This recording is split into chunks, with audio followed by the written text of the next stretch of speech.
अवधूत चिंतन श्री गुरुदेव दत्त. जय जय स्वामी समर्थ. उधळा गुलाल वाजवारे नगारे, त्रिलोक्याचे स्वामी आज धर्तीवर आले. अनुसयेचा तूच दत्त, सुमतीचा तूच श्रीपाद, अंबा भवानीचा तूच नरहरी, आम्हा कैवाऱ्याचा तूच स्वामी. अशक्य ही सारे करीतो शक्य, एका क्षणात भिवू नकोस मी पाठीशी आहे, असे सदा सांगे आम्हास. जय जय स्वामी समर्थ. नमस्कार मंडळी. श्री स्वामी समर्थ प्रकट दिनानिमित्त आज आपण त्यांची माहिती बघणार आहोत. 31 मार्च सोमवार 2025 या दिवशी स्वामी समर्थ प्रकट दिन येत आहे. तर स्वामीचा प्रकट दिनविषयी त्यांची खरी हकीकत आजच्या व्हिडिओमध्ये आपण बघणार आहोत. त्यापूर्वी चॅनलवर कोणी नवीन असाल तर चॅनलला सबस्क्राईब, शेअर करा आणि व्हिडिओ आवडला तर लाईक करायला विसरू नका आणि सोबतच शेवटपर्यंत व्हिडिओ बघा. तर स्वामी समर्थ महाराज कधी आले, कुठून आले, ते कोण होते याबद्दल कोणालाच माहीत नाही. पण स्वामीसूत नावाचे त्यांचे एक अतिशय महान भक्त होऊन गेले. त्यांना स्वामी समर्थ आपला मुलगा मानायचे. त्यांच्या अनुभवावरून आपल्याला समजलेच की स्वामी कसे प्रकटले. तर स्वामीच्या प्रकटण्याची हकीकत अशा प्रकारे आहे. शेकडो वर्षापूर्वी एक पंजाब प्रांतात हस्तिनापूरपासून 12 कोस छेलीखेडा नावाचा गाव होता.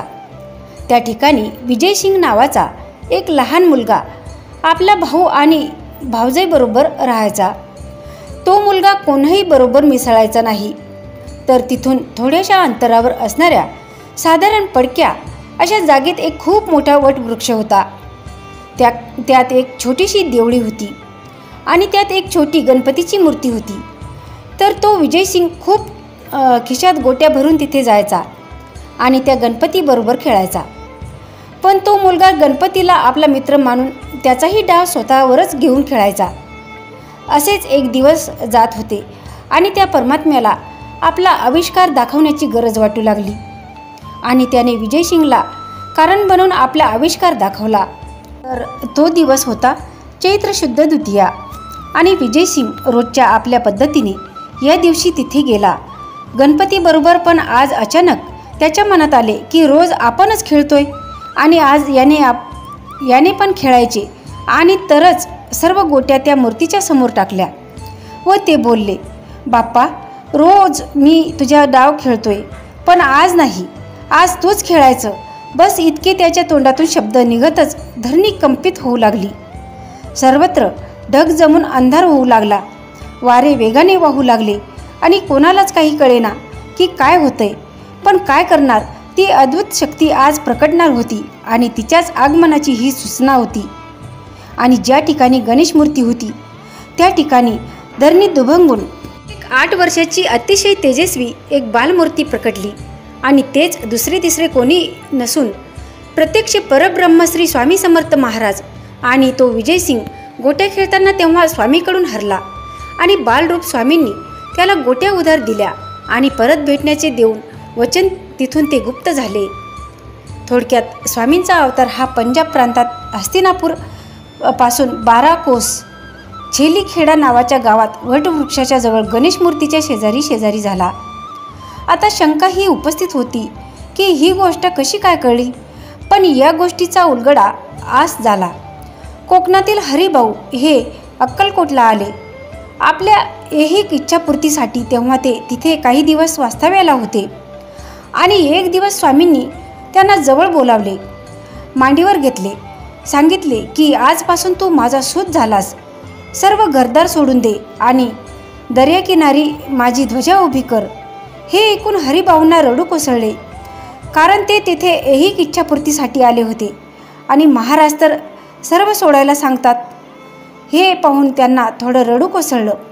तेव्हा स्वामी त्याला म्हणाले की रडतोस काय, माझे पोट बघ किती मोठे आहे, त्याच्यावर हात फिरव बघू. आणि ज्यावेळी हरिभाऊंनी तसे केले त्यांना ध्यान लागले आणि त्यामध्ये त्यांना आपले सगळे जन्म आठवू लागले. आणि त्यातील त्यांना एक आपलाच जन्म आठवला. विजयसिंग म्हणजे दुसरं तिसरं कोणी नाही तर तो स्वामीसुताचाच पूर्व अवतार होता. आणि त्यानंतर या सर्व गोष्टीचा उलगडा झाला आणि या गोष्टीला स्वतः स्वामींनी मान्यता दिली आहे. ती अशाप्रमाणे आहे. स्वामी प्रकट दिनाचा उत्सव स्वामीसूत महाराजांनी सुरू केला. ज्यावेळी स्वामीसूत महाराज हा उत्सव अक्कलकोटमध्ये करत होते तेव्हा भुजंगासारख्या भक्तांनी स्वामींना प्रश्न विचारला, स्वामीसूत हे काय करत आहेत?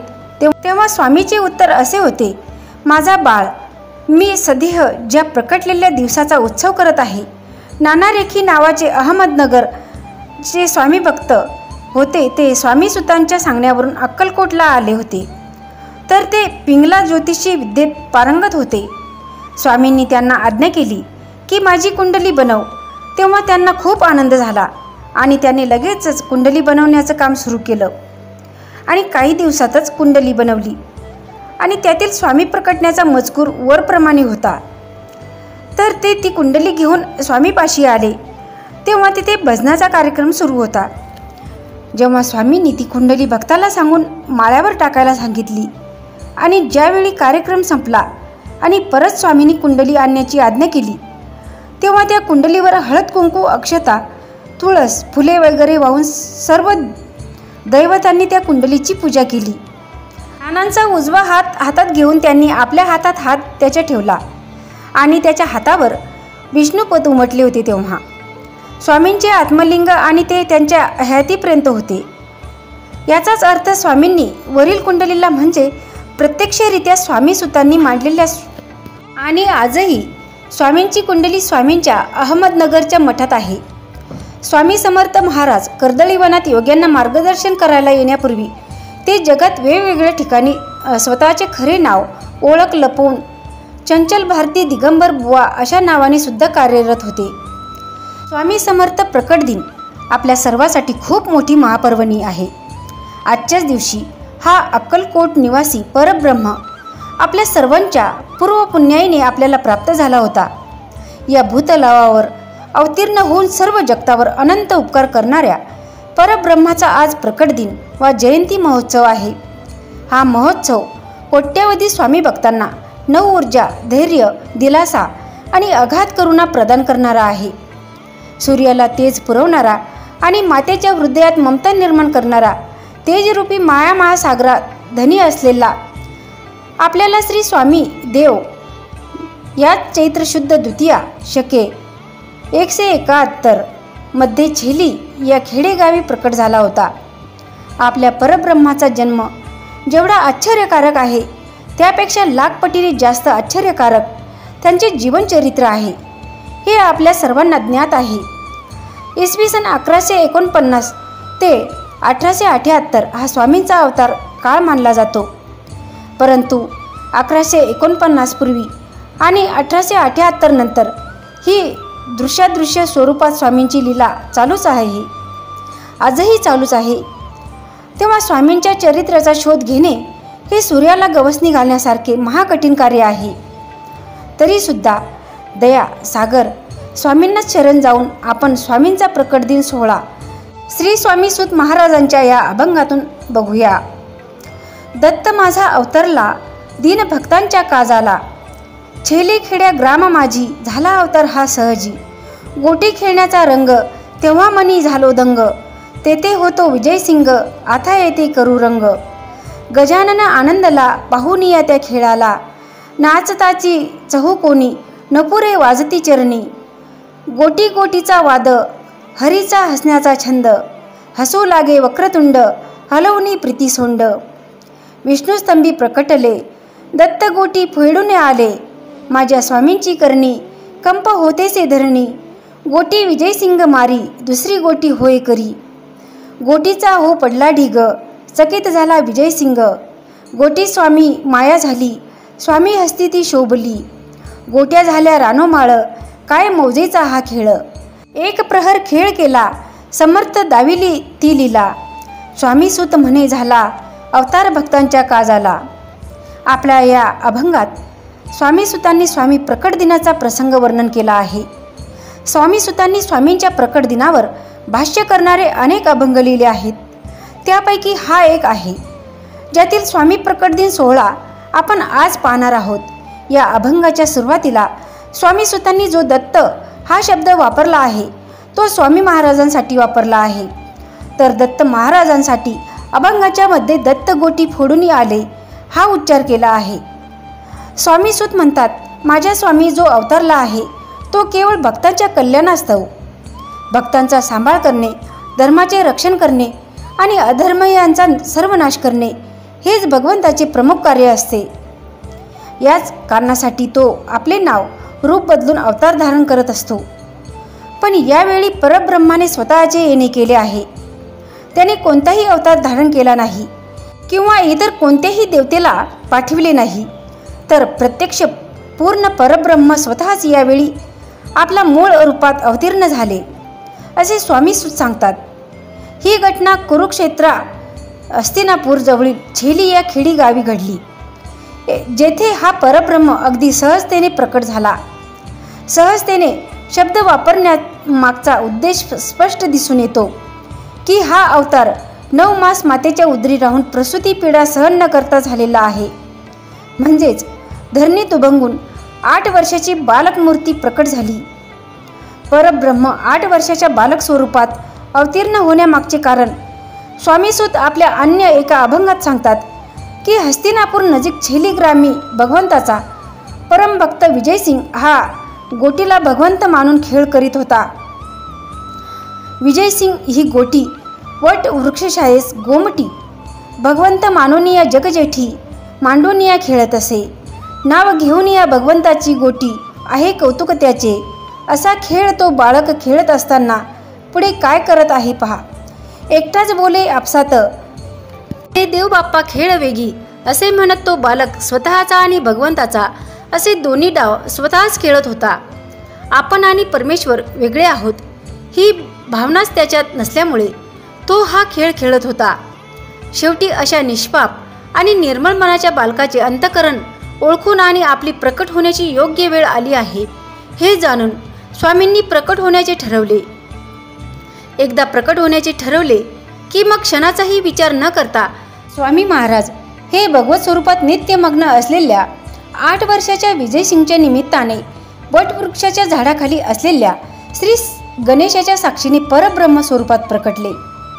प्रकट झाल्यानंतर श्री स्वामी महाराज आपल्या विजयसिंग या भक्तासोबत गोट्या खेळण्याची लीला दाखवित होते. या खेळात काही वेळाने अन्य 2 बालकही सामील झाले. आता स्वामी महाराज, विजयसिंग, रामसिंग आणि हरिसिंग असे 4घे मिळून हा गोट्याचा खेळ खेळत होते. गोट्याचा खेळ खेळताना स्वामी महाराज खूपच हट्ट करत होते. आपल्या मर्जीप्रमाणे वागत होते.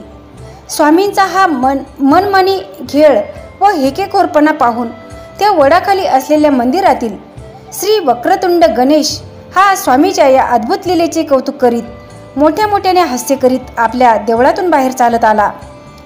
बाहेर येऊन तो ही लीला मौजेने पाहत उभा राहिला.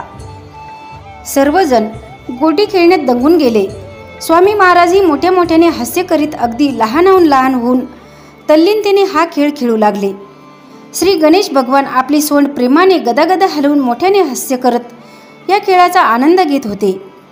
मुलांचा दंगा व स्वामींचा आणि गणेशाचा हास्य आवाज ऐकून इतर देवतांनाही याबद्दल कुतूहल निर्माण झाले.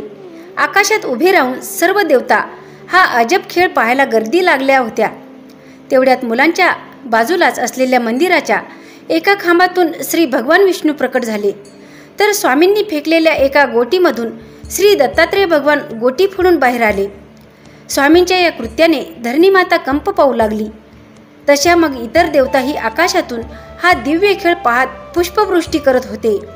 यक्ष, गंधर्व, किन्नर नृत्य करत होते. हे होत असतानाच विजयसिंग स्वामीची एक गोटी जिंकत होता. लगेच स्वामींच्या हातात एक नवीन गोटी येत होती. थोड्या वेळाने तेथे गोट्यांचा खूप मोठा ढीग जमला. हे दृश्य पाहून विजयसिंग चकित होऊन गेला. स्वामी मायेने सर्वत्र गोटी दिसू लागली. शेवटी तीच स्वामींच्या हातात ही शोभून दिसू लागली. आजूबाजूला सगळीकडे रानोमाळ गोट्याच गोट्या दिसू लागल्या. हा खेळ पाहून सर्वजण मौज करत होते. संपूर्ण 1 प्रहरभर हा खेळ स्वामींनी खेळून एक आगळी वेगळी लीला सर्वांना दाखवली. सर्वत्र मीच आहे, मी सर्वव्याप्त आहे हाच संदेश स्वामींनी प्रकट होऊन दिला.